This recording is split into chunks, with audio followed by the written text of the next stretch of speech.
vas-tu? Aujourd'hui on se retrouve pour la présentation d'un livre qui, je trouve, tombe plutôt bien. En effet, nous sommes un été, il fait beau, il fait chaud, et donc, quoi de mieux qu'un feel-good?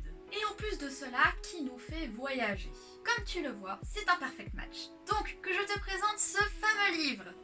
Il s'agit de Alex peut-être. Il a été écrit par Jen Bennett et a été publié cette année en avril 2019 donc. Et plus particulièrement chez Hugo Éditions et dans la marque New Way. Donc commençons par l'auteur. Il s'agit de Jen Bennett qui est encore assez peu connue en France. Elle écrit principalement des livres young adultes comme celui d'aujourd'hui, mais aussi des séries fantasy. Elle est née en Allemagne et vit aujourd'hui à Atlanta, donc aux États-Unis.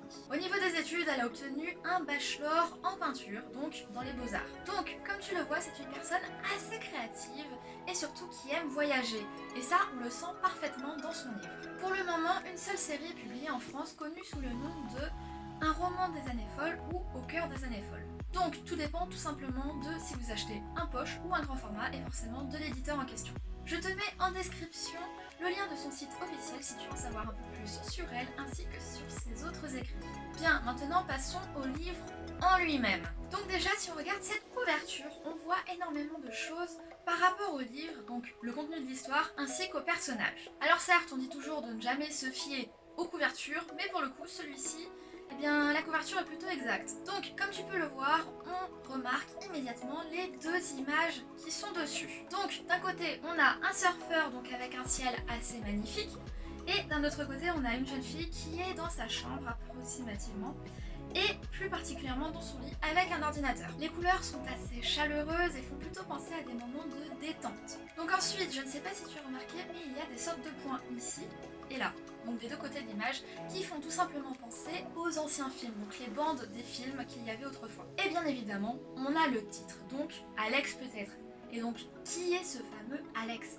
Bien évidemment, on a les trois petits points à la fin, donc de suspension, qui laissent assez envisager le fait qu'on se pose une question, qu'on a un doute en fait. Donc là, clairement, on a absolument tous les ingrédients qu'il y a à l'intérieur de ce livre. Je ne te fais pas plus attendre, voici le résumé de ce livre. On retrouve Bailey Rydell, donc une jeune étudiante qui vivait chez sa mère avant que celle-ci ne se marie.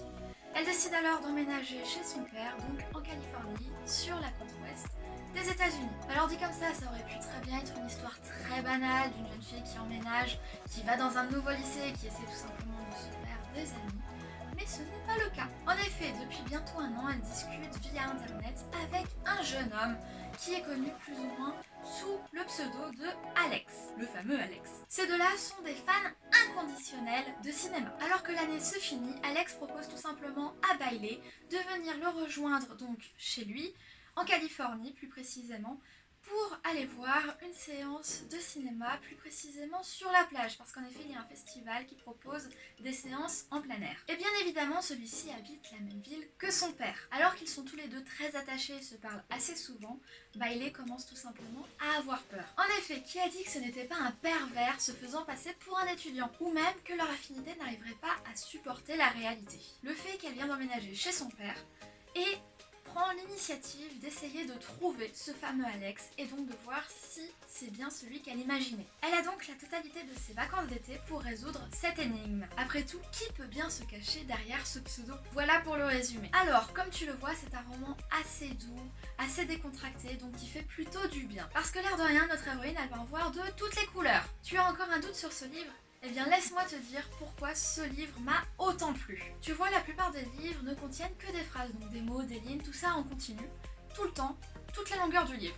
Et pour certains livres, donc surtout les livres fantasy, il y a souvent des cartes, mais c'est tout mis à part quelques exceptions. Cependant, dans celui-ci, il y a une petite variation. En effet, au début de chaque chapitre, il y a tout simplement les conversations en chat que peuvent échanger Minsk, donc Bailey, avec Alex.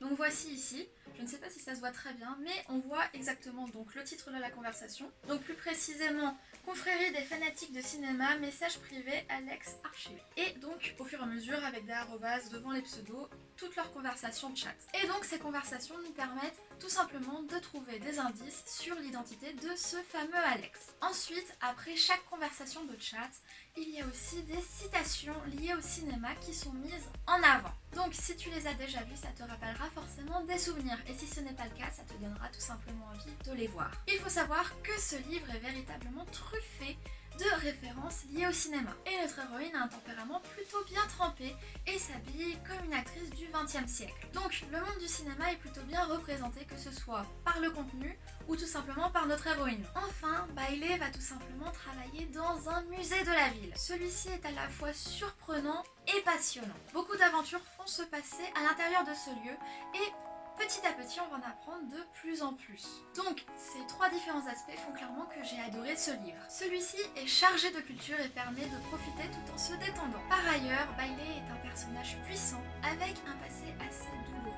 Plus on avance dans l'histoire, et plus on découvre de nouvelles facettes. Donc elle peut être à la fois timide et réservée, mais aussi fougueuse et passionnée. Au final, je te recommande fortement ce livre si tu aimes à la fois le cinéma et la culture, mais aussi les feel good. En effet, celui-ci est vraiment doux et calme. Il est fait pour se laisser porter par l'histoire de Bailey et pour suivre ses différentes aventures ainsi que les problèmes et différents moments que peut vivre une adolescente. Enfin, comme dit au début de cette vidéo, il s'agit d'un très bon livre d'été. Donc j'espère qu'il te plaira et que cette vidéo t'a intéressé. Et on se retrouve début septembre pour la série de vlogs. N'hésite pas à me dire en commentaire si tu as aimé et si je t'ai donné envie de lire ce livre. Si tu l'as déjà lu, n'hésite pas non plus à me dire ce que tu en as pensé. Enfin, n'hésite pas à me suivre sur mes différents réseaux sociaux qui sont Twitter, Facebook et Instagram. Si tu veux suivre mes aventures et voir ce qu'il se passera dans mes futures vidéos, n'hésite pas à t'abonner et à cliquer sur la petite cloche pour être notifié. Sur ce, passe une bonne fin de vacances et bye!